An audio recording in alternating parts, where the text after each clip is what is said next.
Welcome to the First Responders Wealth Network. Our mission is to help all first responders change their mindset towards money and educate how to build long-term wealth through real estate investing. Are you ready? All right, Randy, we got Randy Molland here from out west. Where are you? I know you're in BC. Are you in Vancouver? We're in Victoria, on Vancouver Island. Victoria on the island. Nice. I got family out there. It's beautiful.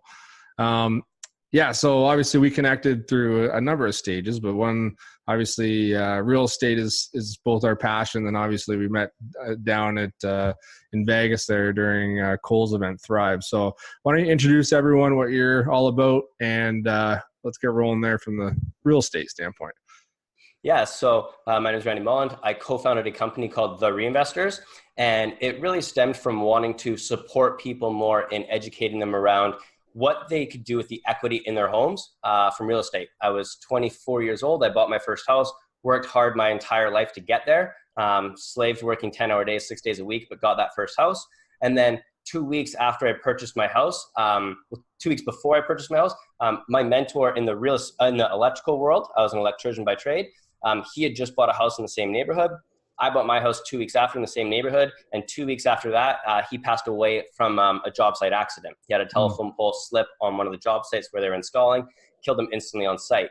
Wow. And it really just changed my perspective forever. I sat there and just decided, like, what is the purpose of working 10 hours a day, 6 days a week to buy a house and sit there with this incredible asset, but not actually live the life that I wanted to. My friend was 42 years old when he passed away and didn't really get to live a very fulfilled life. He was always just trying to get ahead and fight to get there. And so I started researching and studying, how to get ahead in real estate, how to start building passive income, trying to find a different avenue to get me out of my Monday to Friday, 9 to 5, to actually start living a passive income lifestyle. And through that, I found a lot of podcasts and books and everything telling you that, the average millionaire created their wealth through real estate. So I said, I'm going all in on real estate, and spent the next year basically studying and learning from masters and trainers and books and podcasts on how to start buying real estate with no money down. I had no money at the time. I had just bought my first house. And so I learned how to do joint venture partnerships.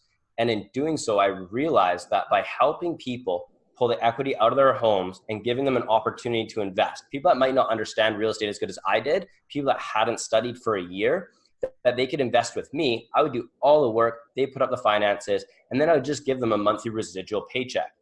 And the impact that had on me by giving people a passive check every single month and seeing the impact that it had on their lives really just inspired me to grow this company and actually start making a mission from it of wanting to educate as many people as we can on the lives that we could change by just getting more educated on good debt, bad debt, the equity in our homes, and just getting educated on the advantages of real estate. So that's kind of a bit of my background and what got me started into real estate and where my mission and purpose comes from and wanting to explore and facilitate it. Yeah, and you really, taken the ball and ran with it, because you guys got a really great meetup now. You got a lot of people coming out. You're educating a lot of people, and obviously raising capital, doing your JV stuff. But talk a little bit about what you guys do at your meetups and kind of how you're helping people in that sense. Yeah, so we decided, I was 24 when we started. My business partner, Steve, he was 26. And we said, who's going to take a 24 and a 26-year-old seriously that have only bought their own primary residences, that know nothing about real estate? And how are we going to go ask for hundreds of thousands of dollars to go buy stuff? So we thought we have to gain authority. So we started a monthly meetup group in town. We just brought in a service provider. We brought in our mortgage broker, a real estate agent, accountant. We set them up at the front of the room. We did some marketing to bring some people in. We told them, hey, you just need to come in and speak for half an hour. We'd stand up at the front of the room, say, hey, I'm Randy, this is Steve, and we would love to introduce our mortgage broker tonight. Here's so-and-so. We'd sit at the back of the room and we'd just take notes. We didn't know anything different than the people in there, but we were more educated or more hungry to learn. So we'd sit at the back, take all the notes, and then the person would leave. We'd stand at the front of the room and say, thanks so much for coming out, guys. If you're interested in learning more, send us an email with your questions and we'll get back to you. They'd email us questions. We'd study and research them and get back to them. So we started building that authority really quickly. And our group started to grow. We started to get better sponsors, better speakers. We started finding more real estate specific people that were actually in the industry that knew how to service our meetup group a little bit better. And it just grew from, 6 people in the back of a white spot restaurant now to we're about 60 people on a monthly basis. Our last one had about 70 people in the room. Good for And you guys. Nice. yeah, and we've got some sponsorship for it now. It's a fun event. We've probably got over 150 people that come circulating through our community and have really made some buzz in Victoria, where we live, around our meetup group. And people feel it's a fun, educated place to come out. There's, you can be a first-time home buyer, you can be, on your 10th property, and you can still take something from networking with the people that are there. So we've really enjoyed growing that out and expanding it and just giving a secure, comfortable place for people to come hang out and invest at.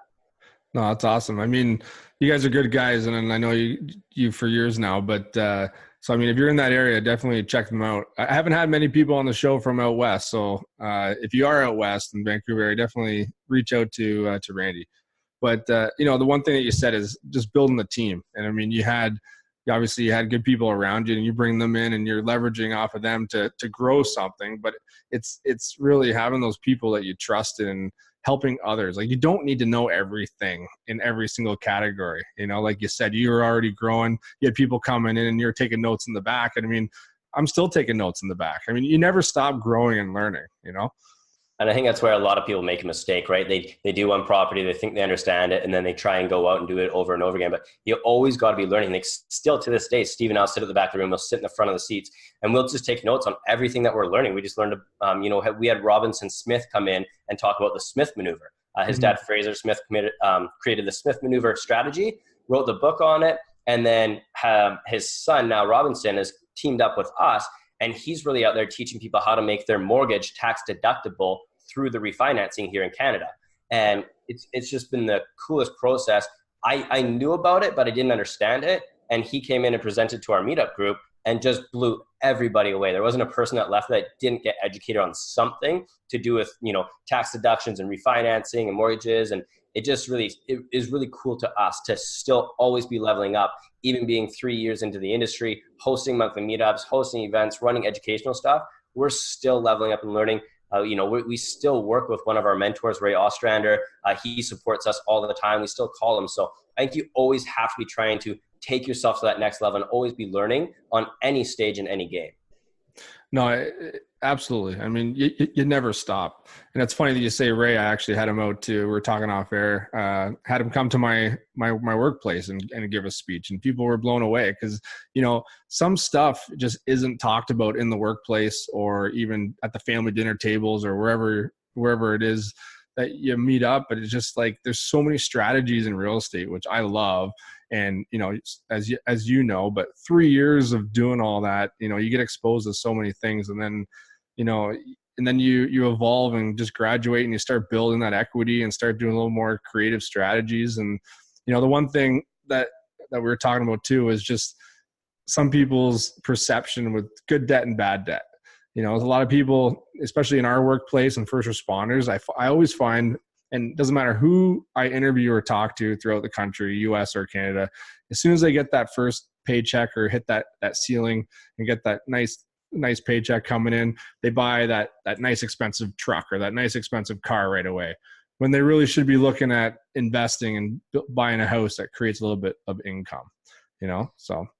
Yeah. And it's good debt versus bad debt is something that we talk about all the time. And that's one of the issues right now.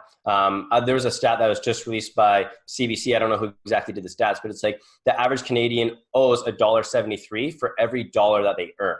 And that's the most debt per capita in the world right now. So when you start looking at that, it's like, why do we have that? And what is the fear around it? So now we've created all this debt. We have trillions of dollars of debt as Canadians, but we're not being educated. So everyone thinks debt is bad. Right? It's credit card debt. It's line of credits used to go, like you said, purchase cars. It's car payments. It's all these things. But when you actually start looking at what the opportunity is through trying to eliminate that debt, all they know is I have to work harder or get a raise. But what if we could start actually using more debt, which is the equity in your home, on educated, educated risk into real estate to start getting monthly cash flow to help you service that debt, right? So, yep. Absolutely. So there's so many ways to look at their finances. And I mean, like one of the biggest notes is you have to understand your finance. You have to know where you are with debt. You have to know where it is. You have to get in front of financial planners to understand it.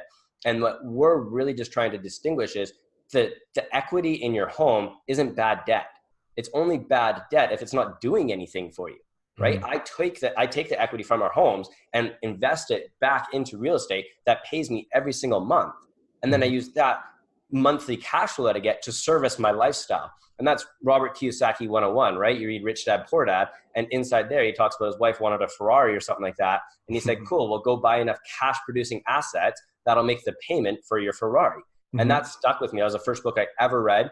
And it really encouraged me I had my first house. It was a 3-bedroom townhouse. I was living in it for the first year, and I was making, $1,700 a month payments. From there, I had to, I decided that I didn't want to make $1,700 payments anymore. It just wasn't for me. But someone told me I could rent my house out for $2,200 a month. And I'm like, wait, that means I'm going to get $500.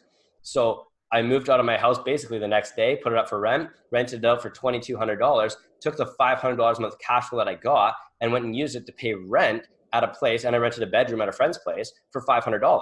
So now I was living virtually net free. I'm still getting the same benefits as paying down the mortgage on my house, getting all that kind of stuff. But now I had less risk in my life. Like, it's crazy when I look at these concepts, like the fridge broke at my rental place, but I had the expenses in place for that. I had my repair and maintenance budget. Fridge broke, I fixed it, it's done. Had I lived there and the fridge broke, that's out of my pocket. So now the $1,700 a month payment I'm making, I had to make another, maybe $500 that month to repair something. So when you look at real estate as a primary residence, it's not an asset, it's a liability because it costs you every month. My strata went up $100 a month. Well, that's cool. My rent went up $100, right? I raised my rent to match my strata. And then same with my taxes. My taxes are going up and I'm raising my rent. And if it was my primary residence, my bill would be $2,000 a month now. And for me, that's not considered an asset when I have to pay every more, but I turned it into an asset when I started making $500 a month from it, cash producing. And now, the coolest thing, did we talk about leverage and real estate are some of the biggest things. For me, I bought that house when I was 24 for $20,000, 5% down, moved into it, lived in it for a year, got the tax exemption. It was great. I just sold that townhouse yesterday for a $200,000, just putting it out there, $200,000 net gain, and tax-free. And that's incredible, right? I have to pay capital gains for the 1 year or 2 years that I was out of it. Gotcha. But it's not that much. Capital gains in retrospect is pennies on the dollar considering the appreciation I got. But the reason I got that is I put $20,000 in. I leveraged myself to get the money to do it. So the appreciation I'm seeing isn't on my $20,000 I invested. My appreciation I'm seeing was on the $300,000 home that I bought that went to $460,000, right? And so it's cool to me to see that that's the leverage that we can start using in real estate. And now I'm taking that money and, we talked about how you take that money and everyone gets the first paycheck with that big raise and they go and buy a car or a, fancy this or, quad or whatever. I just got a $200,000 paycheck. And on the same day that I got the subjects removed from my property, I just upgraded a house and bought a house with a suite to go put that money into. So there's no, I want that. I don't want that money in my bank account because I will spend it. I want it back into cash producing assets. I'll take that money from, the $500 I'm making in my townhouse to $1,000 in a single family home. And then I'll start using that $1,000 to supplement my rent and go live somewhere else. And the coolest thing is that when something goes wrong at the rental that I'm living at, I just call my landlord and say, hey, you need to come fix this. He comes in and fixes it so my bills don't change. My mortgage, which is my rent every single month on the place that I'm living, doesn't change. If something breaks, it doesn't change. If the taxes go up, it doesn't change. If the strata goes up, it doesn't change. And that's one of the coolest concepts to me is that rent versus own and seeing actually where your assets are and where your liabilities are. No, and there's a lot of people these days. We've all hit the lottery in Canada, where as far as the appreciation that's gone up so much throughout the country, and especially in certain areas, like I know in Ontario and Southern Ontario where I'm at, literally we're seeing houses double in like 3-4 years, and it's insane. So there's a lot of people that think that that's just going to continue, and they're sitting on all this debt, and it's debt equity. They're really not doing anything with it. And they think that just sitting on it is safe, but that can be eliminated. That can dip 30%, no problem. And it's happened before.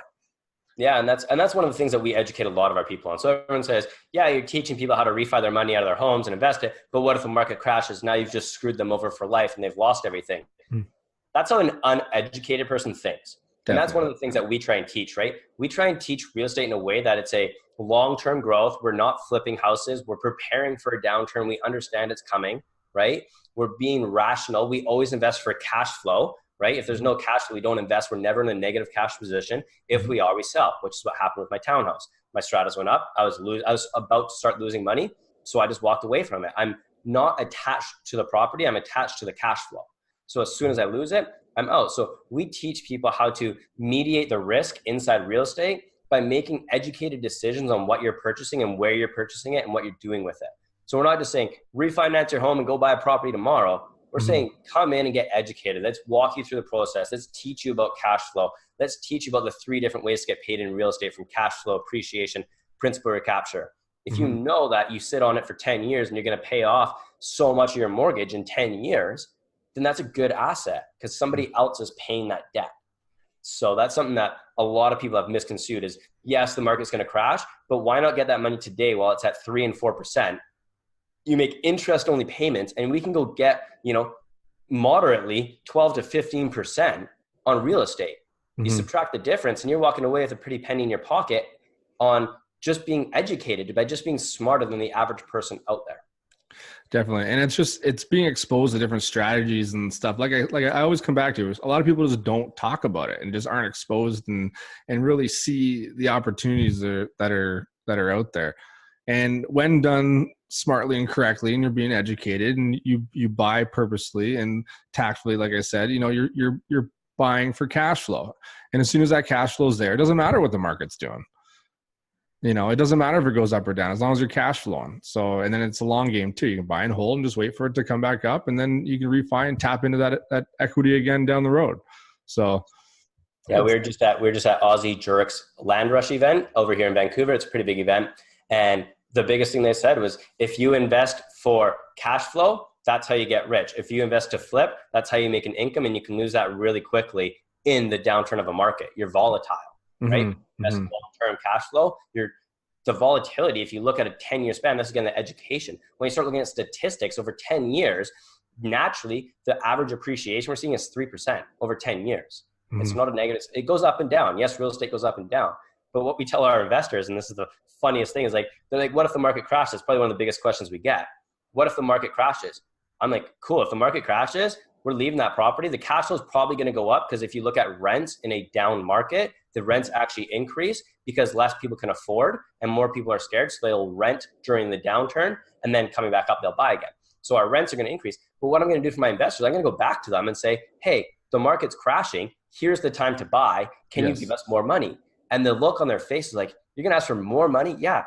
And educated investors know to invest when everyone else is going the opposite way. Market's going down, that's where I'm going to buy. When the market's going up, that's when I'm going to sell. Definitely. And, in my profession, a lot of first responders, obviously, I mean, we're fortunate, depending on where you are in the States, there's, some pensions that are struggling out there, but, I always say, don't rely on pension alone. So just the fact that, if you can start now, and it really doesn't matter when you start, but if you start early, you can really obtain that equity and you can start leveraging that. But then, that's what creates an additional income stream down the road. So that's really what I'm pushing. And I hope people realize is just increasing that income for themselves and not relying on that pension. Because a lot of people, I mean, if you're not in the public sector or, you don't have a pension behind you, a lot of people don't even have a plan, or they're just cashing in on the real estate, which is great. So picture if we leverage real estate plus the pension, we're going to be in a great position come retirement. I love what you're doing for just the awareness around first responders and all that kind of stuff. It's like, dude, you don't have to leave your job, right? We don't come to people and say, look, you got to quit your job and become a full-time investor. Exactly. A lot of people in that industry are passionate about what they do, right? People love saving lives. People love making a difference. We're not saying you have to quit your job to become an investor. You can invest passively and make 12% all day long, right? There's a lot of opportunity out there. You just need to get educated on it. So that's what I love what you're doing for this industry, because I think it's going to transfer into a lot of other industries of, hey, I just want to come speak to the masses to give them some awareness on what's possible. You don't have to quit your job. You don't have to, and this is a conversation we had last night with someone, And they said, I just don't consider myself an investor, so I'm not attracted to real estate. And we're like, you don't have to be an investor to be attracted to real estate, but that's what's being portrayed right now, right? Come be an investor, learn how to buy real estate as an investor. No. It's like, just learn real estate, period. Learn about passive income, learn about assets, get financially educated, and then start investing or talking to people like yourself, right? You're a trustworthy guy in an industry that a lot of people already know you, like you, and trust you. Well, if I had some assets or if I had some income or something like that, and I would come to you and I'd be like, hey, where should I deploy my money? Where's a good place to invest? And you could probably give me 5 different people or places or your own product to invest in. Well, now I'm already know and working with someone that I trust that's in the industry that's already done it already. So it's just a matter of getting educated and learning about what's out there. You don't have to quit your job. You don't have to leave it. It's just building that wealth up for when you retire, because it's cool to have a pension, but it's cool to also have a cash producing asset that can increase in value every single year and reinvest those assets back in year over year over year and get the compound interest. And you can take the cash flow from $500 a month up to $2,000 a month when you're 65. And then when you're 75, it's $2,500 a month. In what world do you start making more money as you retire, as opposed to spending all the money you have? It's a crazy concept. And so I love what you're doing for bringing awareness to it. Thanks, man. I appreciate that. And you're right. It's completely backwards from what people normally do and normally think. It's just because we're not educated. So, that stigma around investor, I laugh. You say that because I've had the exact same response too. It's just like, well, I'm not into that sort of thing. And, my response is, okay, that's fine. I never push anyone into any direction, but at least be aware. And at the same token, just, you don't have to be a quote unquote investor, professional investor, but at least take control of your own finances and your future. There's no reason why we should be relying on anyone other than ourselves. So the fact that we are relying on other people to take care of our own money is actually very neglectful, in my opinion, because anything can happen. So, and I'll give you a quick story that might relate or hit to some of your audience. My parents, they're 50 years old. They own their house. They decide they want to start, looking at other houses or moving or changing. And so they just went and I've been working with them for 3 years now, trying to educate them on this stuff. So I asked my mom, again, 50 and, well, I got to say 55 years old, just for simplicity. And I asked my mom, what's your credit score? Not a clue. Mom, how much line of credit do you have? Oh, $1,000. What's your visa limit? Oh, $2,000.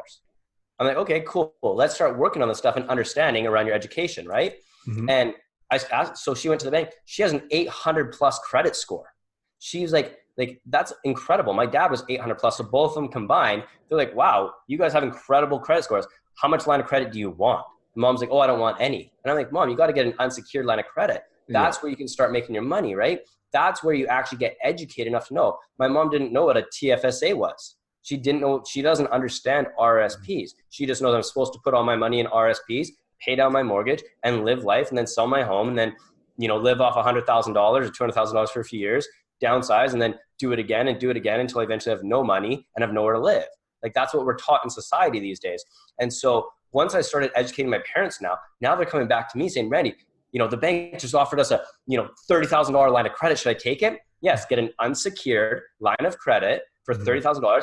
You don't spend it. I'm not saying go buy a new boat and car with it. I'm saying just get it. Just have it in your bank account, because once you get educated and you learn, it doesn't change anything. By having that line of credit actually boost yourself. Like think of the debt. You have a visa. You have $1,000 visa. You go and put $500 on it. You're using 50% you're in 50% debt coverage ratio, right? But if you have a $10,000 visa, then you just cut that down. So now your expense or your debt ratio is pennies. Or you have a $100,000 visa, it's pennies. It's the same debt, but when you actually expand your line of credit and your visas and get educated and make smart decisions, you actually better your debt service ratios. And that's, again, just education from a 101 standpoint, not real estate. That's just financial education. And so I'm sure there's a lot of people out there that are going to now go, look, what is my credit score? What can I get my line of credits to? What can I get my credit cards, right? I know a lot of people, us included, we do renovations on our properties on our credit cards. We know we can get the money, we put it back on our line of credit, but we get points on it. So we get our visa for $20,000. We go do a renovation for $20,000, put it on the visa, get the points from it, pay it off with a line of credit that the cash flow from our property pays off. So we don't even have to pay for it. And then we get the points to go travel and hang out and do cool stuff through our Visa, even though nothing changed, whether I paid that property cash or on a Visa, or the renovation on cash or Visa. It's all the same concepts. We're just educated enough to go that way and make those decisions, knowing how we can get it back. That's funny. Your parents must love you now. Eh? It's funny how the tides turn and the tables turn. We're teaching our parents stuff now. It's hilarious, dude. And I know there's a lot of, it's just the baby boomer generation, right? And that's the audience that we're trying to hit now. So our company at the Investors, we started out specializing in trying to teach people how to be investors, and realized really quickly our mass audience approach is going to be way more beneficial of trying to just financially educate people and give them the opportunity to understand real estate, not as an investment, just understand real estate, understand credit, understand, this kind of stuff. We're not financial planners or anything like that. We're just out here trying to bring awareness to a topic, like my friend that passed away at 42 that should have had the right insurances in place, that should have had the mortgage insurance in place had he passed away, or something like that, right? Mm-hmm. And didn't have it. And my parents that are 55 that don't have the retirement. I'm very publicly talk about my experience with my parents, because that's the ideal audience that we're dealing with. That's 90% of the world are people that are, traditional way of thinking, traditional ways, in debt and don't understand it. By bringing awareness to it, now my parents have moved into a new house. They're looking at putting some renovation into it, cleaning it up, putting the equity in. They just sold their primary residence or their first house, and they moved into a new one. They have about $100,000 they kept liquid, and then they gave that to me. I'm going to start investing that for them now. And they're slowly getting educated, which is so cool in my mind that we're actually able to start taking a baby boomer from my parents. I always say, if I can teach my parents how to do it, I can teach anyone how to do it, because they knew nothing about finances, zero. Didn't know what TFSA was, didn't know RSP, didn't know credit scores, didn't know anything. And now they're actually getting educated and doing some really cool stuff. And the best part about it is you're helping your own parents. I mean, now you can finally be like, I can give back a little bit. I've been sucking you guys dry for so long. Now I'm finally old enough where I can give back. So super rewarding. Yeah, definitely. And, speaking of rewarding, I mean, you're on a mission, and I know you shared a little bit with me before, but tell people like really what your big mission is and what you're up to, like what drives you every day. Yeah. So our mission statement inside our company is we want to financially educate 1 million people and inspire them to invest in real estate so they can start living a more fulfilled life. That's where our mission comes around, financially educating. The second piece is real estate. And the third thing is the fulfilled life. And a part of that, we created our hashtag of go big to give big. So we're inspiring people to go big with their minds, go bigger with their energy. Don't just think small minded. Don't just think job, think bigger, right? And then the ability to give once you get to those stages is incredible. We believe in for-purpose businesses. You and I have both been heavily involved in a group called Thrive, Make Money Matter, where they really teach you about making your money matter. What is the purpose of it? So my purpose isn't going to make $50 million so that I can go sit on a yacht and a boat. But I realized that when I was making $60,000, $70,000 a year, I couldn't make an impact. I could barely feed my own family. So how can I help anybody else? If my parents get sick, I can't support them. If my best friend's injured, I can't support them. So for me, it's very selfish to stay at a $60,000, $70,000 a year salary. I want to think bigger. I want to get real estate. If something happens, I want to be able to, if I had to liquidate my portfolio and support my family, right? I want to be in a situation where I can actually make an impact. And so we are on a mission to inspire people to go so much bigger with their dreams, their goals, their thinking, so that they can actually give back more and give bigger on the back end. What that looks like, we're not sure. We support a charity called Kids Sport Victoria. So our monthly meetups are, we get it sponsored by service providers, but then we do the door tickets. It's like $10 at the door to come in, but we donate 100% of the door ticket right to a local charity. And what that's been done for us is incredible. We host an annual Christmas charity mixer where we do silent auction stuff. And we just tallied it up the other day, and we're over $7,700 raised in 2 years through our meetup. And we think awesome. That's one of the coolest things that, we're not there for the income, we're there for the education. But because I can charge people at the door to give them value, I'm leveraging, and this is one of the coolest things, I'm leveraging my status, right? I'm leveraging that I'm an expert in an industry and can teach people for free, but by charging them to come in and donating it, I'm making an impact, right? Kids Sport Victoria, it's like $250 for a season to put a kid through soccer. Well, think how many kids we just put through soccer with $7,000 to make those kind of impacts. So we're really inspiring people to think not just about themselves. A lot of people say money doesn't drive me. Money doesn't drive me either. But watching kids play sport because I funded them to do it gives me goosebumps right now saying it, right? And if that doesn't give you goosebumps, then you might be shopping in the wrong places, right? Cole says that. He's like, everyone says money can't buy you happiness. Well, if that's the case, you're shopping in the wrong store. Try feeding a starving kid and tell me you're not the happiest you've ever been. Yeah, but you can't do that if you don't have the assets built and the income growing in the background. Mm-hmm. No, man, I think it's awesome what you guys are doing, and you're educating, you're helping people grow their own kind of world, but you're also helping the world around you as well. So it's awesome.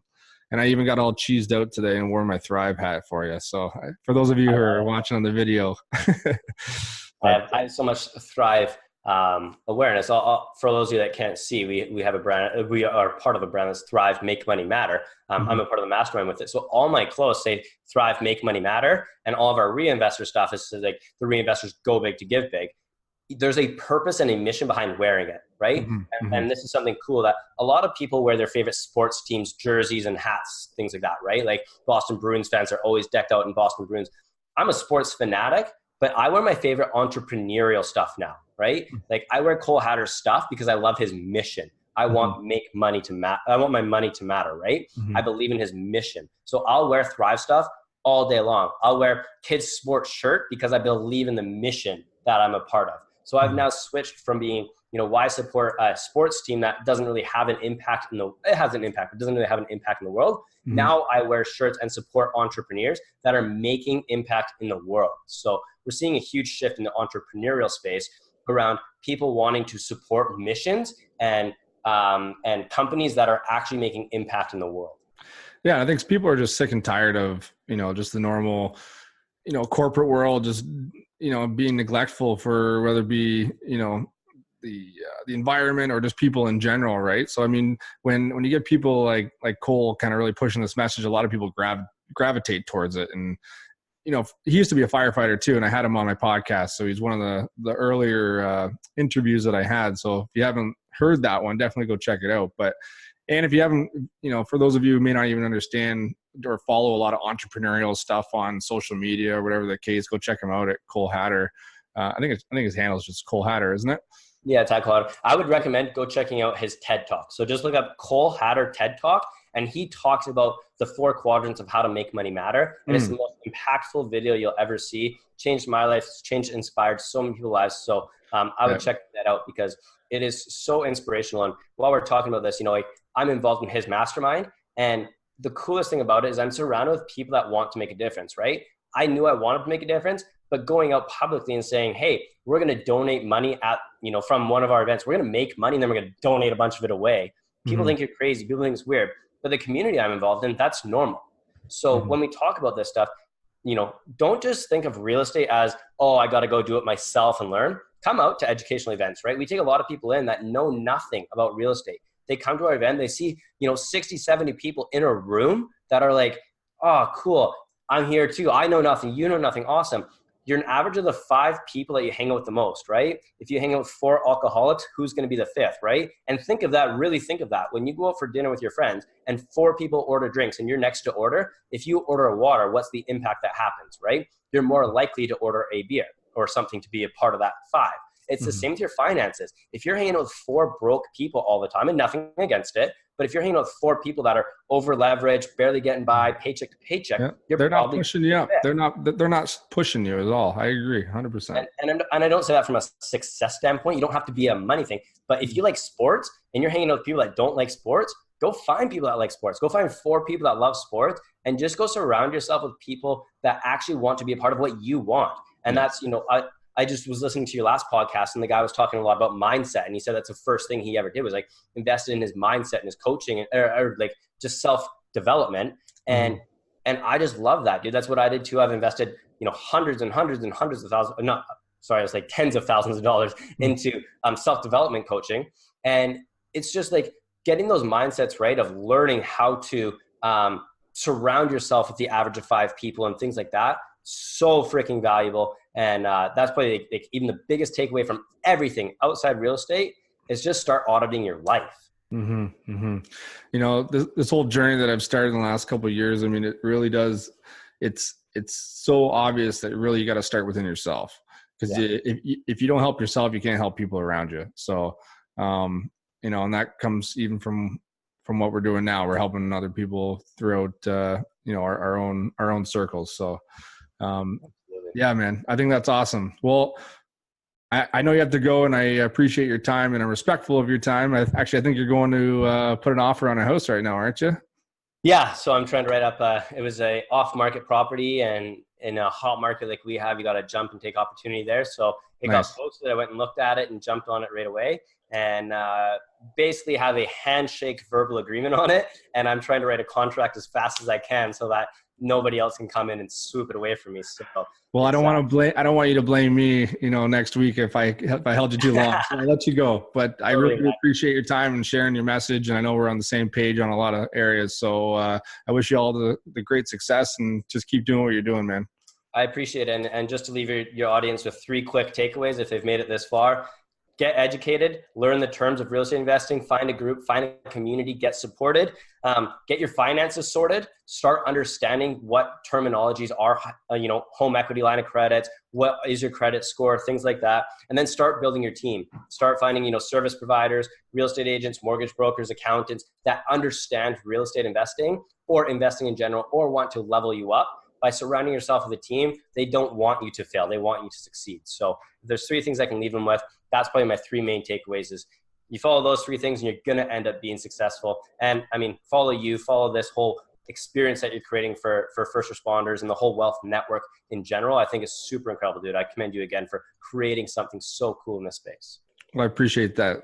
Those are some good nuggets. So make sure you guys follow up on those. All right, man. Well, thanks again, and I appreciate it. Awesome. Thanks so much, Dave. I appreciate being on the show. Cheers, brother. Thanks for listening. Don't forget to rate and review on iTunes. Also, check out our website at 911wealthnetwork.com or contact Dave directly at 911wealthnetwork.com. Stay safe out there.